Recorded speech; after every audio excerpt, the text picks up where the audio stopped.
নমস্কাৰ দোস্ত, welcome to my YouTube channel cartoon ভিডিঅ'ছলৈ আপোনালোকক স্বাগতম। আপোনালোকে মোৰ এই চেনেলটো আগুৱাই লৈ যাব বুলি আশা ৰাখিলোঁ। ধন্যবাদ। এতিয়া আগবাঢ়োঁ আজিৰ ভিডিঅ'টোলৈ। চাই থাকিব কাৰ্টুন ভিডিঅ'।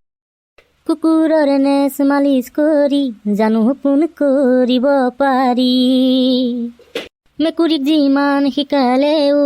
তহঁতে ইয়াত আহি গান গাই থাক ন? অ' ছাৰ, নাই মানে এনেই আৰু। বাৰু বাৰু। Good morning sir. Good morning sir. Good morning sir. Good morning good morning.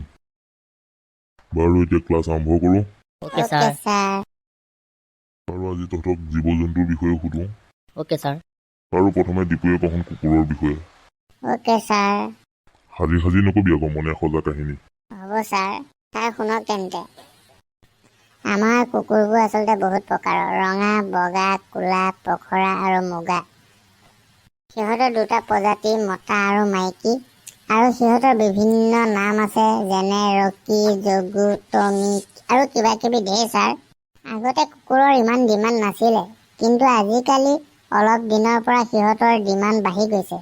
আজিকালি সিহঁতে খালী ভাত নাখায়, আনকি এনি টাইম মাংস গাখীৰ লাগিবই ছাৰ। আৰু আগতে কুকুৰে বাহিৰত পহৰা দিয়ে, কিন্তু আজিকালি সিহঁত বেডৰুমতহে শুৱে, ডাইনিং টেবুলত বহি ভাত খায়, আনকি গাড়ীতহে অহা যোৱা কৰে ছাৰ। সিহঁতৰ ডিমাণ্ড দিনক দিনে ইমানেই বাঢ়ি গৈছে যে ছাৰ, ক'বলৈ একো ভাষাই নাই। তাতোকৈ আচল কথাটো হ'ল ছাৰ, আগতে মানুহে লেট্ৰিন কৰিলে কুকুৰে চাফা কৰি দিয়ে, কিন্তু আজিকালি সিহঁতে লেট্ৰিন কৰিলে মানুহে চাফা কৰিব লাগে ছাৰ। মুঠতে আজিকালি কুকুৰৰ ইমানেই ডিমাণ্ড বাঢ়ি গ'ল যে ছাৰ, আপুনি যদি এটা কুকুৰ পোহে, লগতে এটা মানুহো আনি ৰখাব লাগিব ছাৰ, তাৰ চিকিউৰিটি হিচাপে ছাৰ। তই কথাবোৰ মিছা কোৱা নাই বাৰু, সঁচাই কৈছ। কিন্তু তাকে তই বৰ্তমান কুকুৰৰ বিষয়েহে কলি, আগৰ কুকুৰবোৰ এৰি থৈ আহিলি। হয় ছাৰ, ময়ো যে বৰ্তমানৰে, সেইকাৰণে মই বৰ্তমান কুকুৰৰ কথাই ক'লোঁ ছাৰ। আচ্ছা, সেইটো কথা। বাৰু ঠিকে আছে দে, হ'ব দে। বাৰু ৰাজু তই কচোন, বাঘ আৰু মেকুৰীৰ মাজত সাদৃশ্য কিয় একেই? অ' ছাৰ, মেকুৰী আৰু বাঘ আচলতে ককাই ভাই আছিলে। সেই কোনে ক'লে তোক তেনেকে? এতিয়া যি টি আকৌ মিছা কাহিনী এটা বনাই সাজি সাজি নকবি।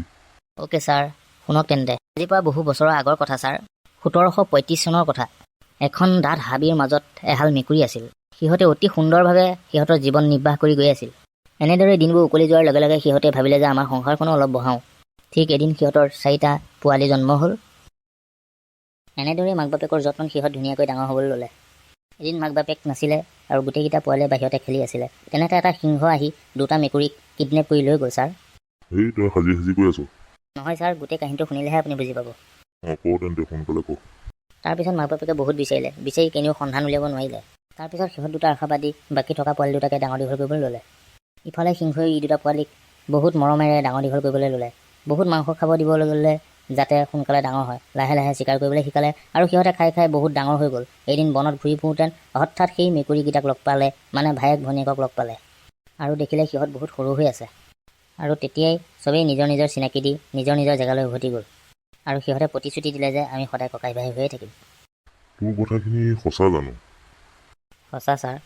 তোৰ কথাটো হ'বও পাৰে দেই। হ'বও পাৰে নহয় ছাৰ, হয়েই। বাৰু হ'ব দে।